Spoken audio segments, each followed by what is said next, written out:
வடகிழக்கு பருவமழையானது தொடங்கியிருக்கு. தமிழ்நாட்டில் கடந்த 2 நாட்களாகவே பல்வேறு மாவட்டங்களில் பரவலாக மழை பொழிஞ்சிட்டு இருக்கு. குறிப்பாக சொல்லி பார்த்தீங்கன்னா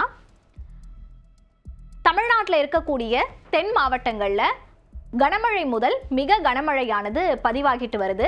அதே போல மேற்கு தொடர்ச்சி ஒட்டி இருக்கக்கூடிய மாவட்டங்களான தேனி, திண்டுக்கல், கோயம்புத்தூர், ஈரோடு, நீலகிரி ஆகிய மாவட்டங்கள்லையும் மிக கனமழையானது பதிவாகிட்டு வருது.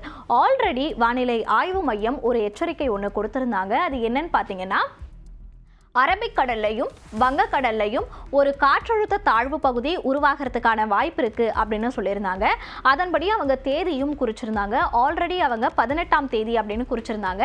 அதனால இந்த இடத்துல ஒரு மேலடுக்கு சுழற்சியானது நிலவிக்கிட்டு இருந்துச்சு. இந்த மேலடுக்கு சுழற்சி இப்ப காற்றழுத்த தாழ்வு பகுதியாக உருவாயிருக்கு. அதாவது லோ டிப்ரெஷன் ஏரியாவா இது உருப்பெற்றிருக்கு. இது மேலும் வலுவடையும் அப்படின்னு வானிலை ஆய்வு மையம் கணிச்சிருக்காங்க. இது மேலும் இன்னும் 36 மணி நேரத்தில் வலுப்பெறும் அப்படின்னு சொல்லியிருக்காங்க. இது நகரக்கூடிய திசை அப்படின்னு சொல்லி பார்க்கும்போது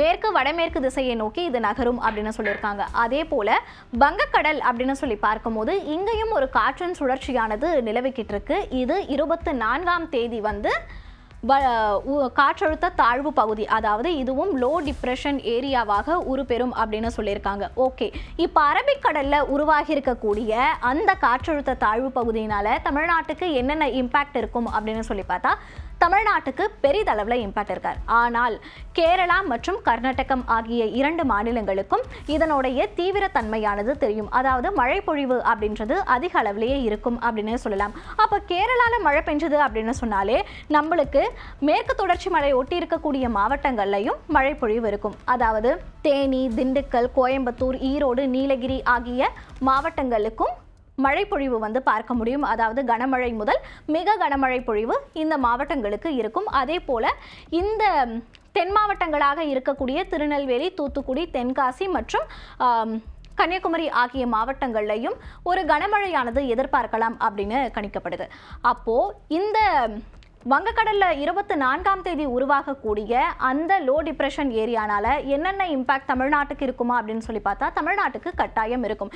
ஏன்னா இதனுடைய நகர்வு திசை அப்படின்னு சொல்லி பார்க்கும்போதும் மேற்கு வடமேற்கு திசையை நோக்கி தான் நகரக்கூடும் அப்படின்னு சொல்லியிருக்காங்க. அப்போ மேற்கு வடமேற்கு திசையை நோக்கி நகரக்கூடும்னா நம்மளுடைய தமிழ்நாட்டில் இருக்கக்கூடிய கடலோர மாவட்டங்களில் கனமழையை நம்ம எதிர்பார்க்கலாம். மிக கனமழையும் எதிர்பார்க்கலாம். இதனுடைய தீவிரத்தன்மையை பொறுத்து தான் நாளடைவில் அதனுடைய நிலவரம் நம்மளுக்கு தெரிய வரும்.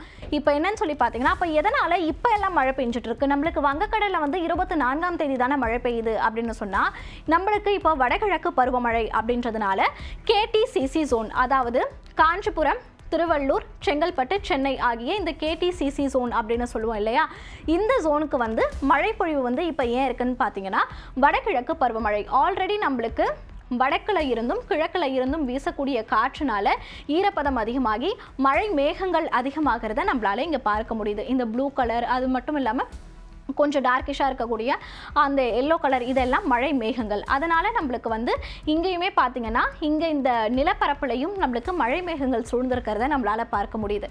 அதனால் இந்த இடங்கள்லையும் நம்மளுக்கு மழை பெய்யும். அதாவது சென்னை, காஞ்சிபுரம், செங்கல்பட்டு, திருவள்ளூர் ஆகிய அந்த கேடிசிசி ஜோனுக்கும் மழை பொழிவு இருக்கும். பொதுவாகவே வடகிழக்கு பருவமழை அப்படின்னு சொல்ல போனால் இரவு நேரங்களில் நம்மளுக்கு அதிக அளவில் அதனுடைய தீவிரத்தன்மையானது இருக்கும். அது மட்டும் இல்லாமல் வடகிழக்கு பருவமழை அப்படின்னு சொல்லும்போது டெல்டா பகுதிகள் மற்றும் வடக்கு கடலோர பகுதிகளிலையும் மழையினுடைய தீவிரத்தன்மை பொறுத்து மழை பொழிவை நம்மளால பார்க்க முடியும். அப்போ தீபாவளிக்கு எப்படி மழை இருக்குமா இருக்காதா அப்படின்னு சொல்லி கேட்டிங்கன்னா, சில பகுதிகளில் கனமழையை எதிர்பார்க்கலாம் அப்படின்னு தான் வானிலை ஆய்வு மையம் சொல்லியிருக்காங்க. ஆனா பெருமழையாக இருக்காது அப்படின்னும் வானிலை ஆய்வு மையம் கணிச்சு சொல்லியிருக்காங்க. வடகிழக்கு பருவமழையினுடைய தாக்கம் தீவிரமாகவே தமிழ்நாட்டில் இருந்துட்டு இருக்கு. ஆரம்பத்திலேயே ரொம்ப தீவிரத்தன்மையோடையே இந்த வடகிழக்கு பருவமழையானது தொடங்கியிருக்கு அப்படின்னே சொல்லலாம். ஸோ மக்கள் எல்லாருமே ரொம்ப பாதுகாப்போடு இருக்கணும். அது மட்டும் இல்லாமல் ஒரு முக்கியமான விஷயம் என்னன்னா, ஆல்ரெடி வடகிழக்கு பருவமழை ஸ்டார்ட் ஆகும் போதே வானிலை ஆய்வு மையம் ஒரு எச்சரிக்கை விடுத்திருக்காங்க.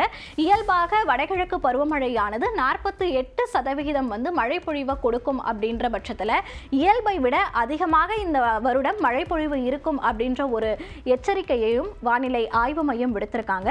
இதுதான் தற்போதைய வானிலை நிலவரமாக இருக்கு.